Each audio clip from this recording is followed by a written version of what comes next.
It's not always easy to follow what is actually going on within the European Union, but as EU citizens, we carry a responsibility towards the decisions that politicians make. They're not only our representatives, but we are also financially supporting them through our tax money.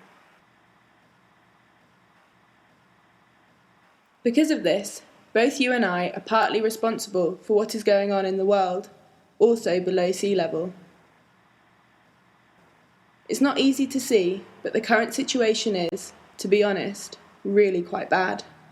And overfishing is one of the largest reasons why. We really like to eat fish in Europe, which is why our fishing fleet is one of the biggest in the world. There is a large demand for our swimming friends. But as we're beginning to empty our oceans, there's not enough left to catch within the EU. We therefore have to import as much as 60% of what we consume.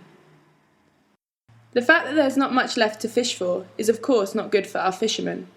What will they live off now? Luckily, EU has come up with a solution: to fish outside Europe. Political agreements have been made with several developing countries, for example, West African. EU vessels are allowed to fish the surplus of fish, and the country in question receives financial compensation. It might sound like a win-win situation, right? The developing countries receive money, and our fishermen get to fish. Sadly, it is not. EU vessels are instead emptying the seas there instead.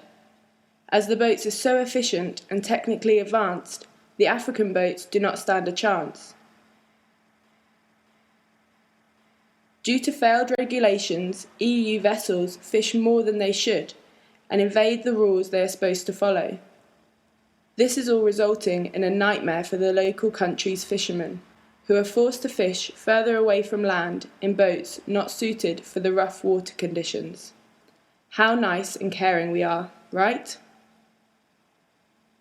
Hopefully, this will give you more of an understanding of the state of our oceans and partly how your tax money is spent. It probably sounds like a story with a sad ending, but that does not have to be the case. As an EU citizen, you do not only need to be a burden for the sea. Instead, you can do a few things to help.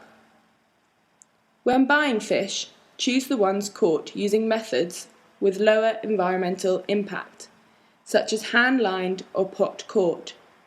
Look out for fish labelled with the MSC, the Marine Stewardship Council label. And when buying farmed fish, buy organic. Easy. EU's politicians are representatives, and they deserve to know what you think. Sure, you won't change the situation immediately, but it's always a start. So what are you waiting for? Spread the word about this and become a conscious fish consumer.